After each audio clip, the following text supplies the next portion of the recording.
Bonjour et bienvenue sur la Trading Touch. Je vais vous expliquer comment utiliser les volumes, comment les intégrer dans votre plan de trading et être un petit peu plus alerte de ce que font les autres investisseurs, les autres traders sur les marchés. Alors les volumes. Les volumes, vous voyez, c'est cet indicateur en bas qui en fait prend une unité à chaque fois qu'une transaction est faite. C'est-à-dire que pour qu'il y ait un acheteur, il faut qu'il y ait un vendeur de l'autre côté. Quand il y a accord sur le prix, il y a trade, et donc transaction, ce qui va faire un volume de 1. Et donc plus le volume est fort, plus le nombre de transactions est élevé. Maintenant, on va voir un petit peu comment détecter la santé d'une tendance et comment aussi voir un petit peu les retournements de tendance. Est-ce qu'ils peuvent être identifiables avec les volumes? Et plus particulièrement, je vais commencer d'ailleurs par les retournements avec les spikes de volume. Alors qu'est-ce qu'un spike de volume? C'est tout simplement quand vous avez un énorme pic de volume tout d'un coup. Ici c'est l'exemple parfait, là vous voyez qu'on a des volumes vraiment faibles.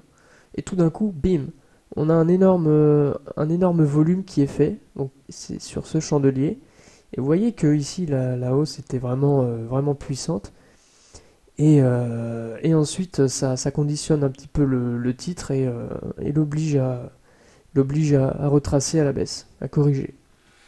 Voilà, donc voilà un petit peu le principe du spike de volume. Ici, on aurait pu considérer ça comme un volume quand même assez inhabituel. Et vous voyez que combiné à ce chandelier, à l'analyse de l'action des prix, c'était quand même très pertinent. Voilà, alors on va se mettre en données journalières pour voir un petit peu les évolutions. Ah oui. Alors voilà un petit peu aussi un principe clé. Les volumes en général évoluent, excusez-moi, en sorte de V, comme ça. Vous voyez que ça monte, ça baisse, et ça remonte. Ça rebaisse, et ça remonte. Voilà, donc on a un petit peu, au final ça nous fait des cloches, hein, un peu comme la courbe de Gauss. Je vais pas trop m'attaquer à ça parce qu'il y aurait beaucoup à dire. En tout cas, le principe est que pour qu'une tendance soit dite saine, il faut qu'il y ait du volume qui l'accompagne.